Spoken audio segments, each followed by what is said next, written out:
Hello, welcome back to my channel, and today I'm going to be buying a typewriter. I've been wanting a typewriter for a very long time, and my local antique shop has just gotten in quite a few typewriters.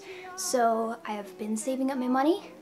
Let's go to the antique store and look at some typewriters. So as you probably know, I really love pink and blue, so if I could find a pink or blue typewriter, that would be really awesome. The pink typewriters are incredibly rare, so I probably won't find one of those, actually almost definitely not.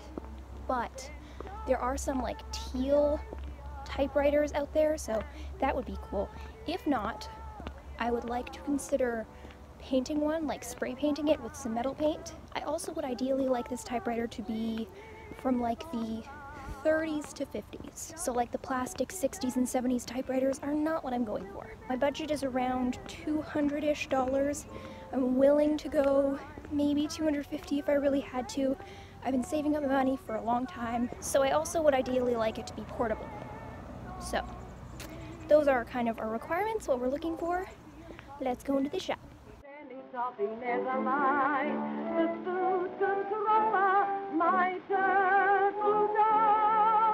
For breakfast and dinner, we can have a little cup of love, sweet love, and you can warm it up for supper, never mind. The food controller, we'll live on love. Kissing her lips, he tastes sip, sip. When I first walked into the shop, there was this beautiful pale teal typewriter, but it was definitely out of the price range, so I went to look at the other typewriters. Overall, there were about 20 different typewriters in the shop. There was this other teal one, but it was a little more modern, and a broken typewriter or two that was cheaper. I narrowed it down to these two, a Royal typewriter for $175 and a Smith Corona typewriter for $165. So I got permission to try typing on each of them to see which worked better. It actually turned out that the cheaper one typed a little bit smoother and the Royal had some sticky keys, so I decided to go with the Smith Corona. So the typewriter I got is a 1954 Smith Corona Silent. This is a very well-loved typewriter. A lot of people consider it the best or most reliable typewriter. I highly recommend going to the YouTube channel Joe Van Cleve. He has a lot of videos on the different typewriters, their models, and the features that they have, and I watched his on the Smith Corona Silent. I found it incredibly useful. The one I got is in basically perfect condition as far as the way it functions and everything. It types like a dream. With tax, it was $185, by the way. Its only notable flaws are that the paint is like wearing off on a lot of the corners, but that's perfect because I want to paint it anyways. Personally, I think the color it is currently is like, doesn't go with a lot of aesthetics. It's slightly ugly. I could totally see it going in other people's rooms, but it's just totally not my vibe. So I went to a hardware store to try and find pink spray paint so that I could paint it, obviously. But after looking online for literally hours and going to an actual hardware store, apparently pink spray paint is just too much to ask. Everywhere I found it, it either didn't ship to me or it was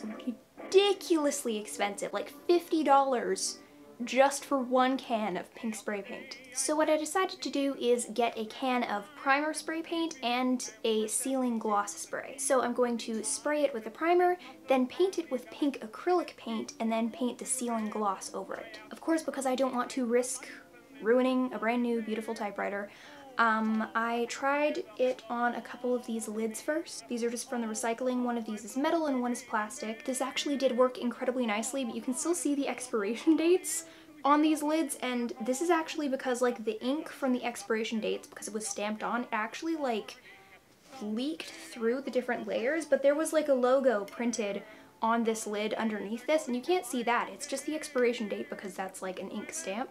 So I know that that's not going to happen on the typewriter, so I'm not worried about that. Something that is especially nice about this actually is that I can mix the color of pink acrylic paint myself and make it like exactly the way I want it. This actually took very little time, like less than an hour for all of the drying and everything between layers, and it seems really nice and solid. It doesn't seem like it's just gonna like rub off super easily or anything. So what I'm going to do now is take off the different pieces of the typewriter, like the case, the parts I'm gonna paint, and take off all of the keys. And then I'm going to take them into the garage and start spray painting them. So let's get right into the customization.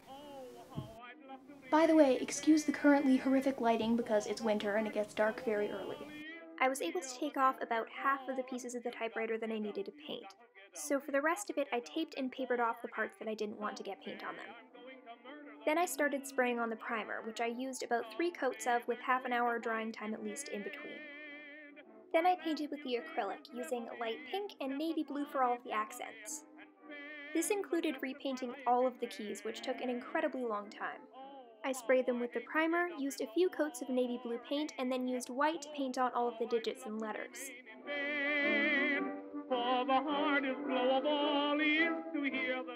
I also repainted those beautiful 3 stripes on each side of the top cover. Oh boy, the minute the battle is over. Oh boy, the minute the foe is dead. Then, after a few clear coats of spray paint to seal everything in, I put the typewriter back together, putting on the casing and all of the keys. I also got a new ink ribbon for the typewriter to make sure that it can type clearly.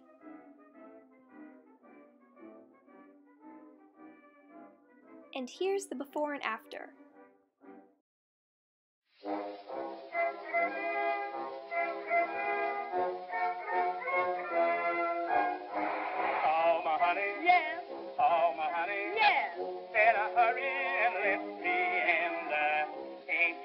Where you going? Ain't you going? Where you going? To the leader man. Ragged music band. Oh, my honey. What? Oh, my honey. What? Let me take you to Alexander's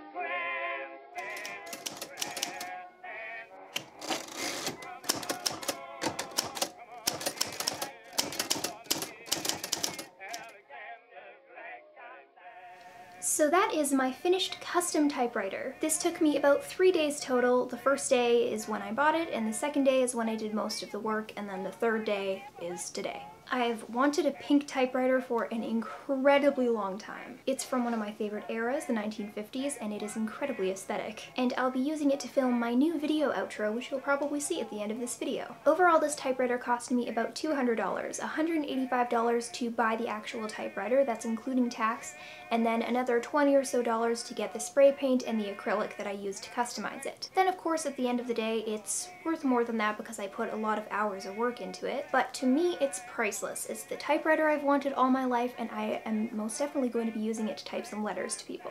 Let me know in the comments what your dream typewriter would be, or your dream vintage object if you would rather not have a typewriter. There are a couple slight flaws with the typewriter. I have a tiny little nick on one of the corners that I probably can fix in just a few minutes, so I'm not super worried about that.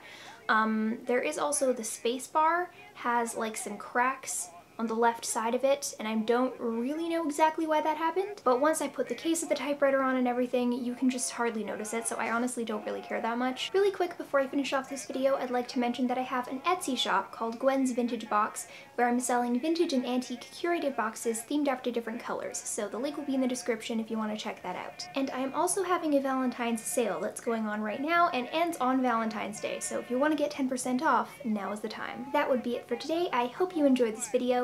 Please comment, rate, subscribe, and all that jazz, and I'll see you guys next time.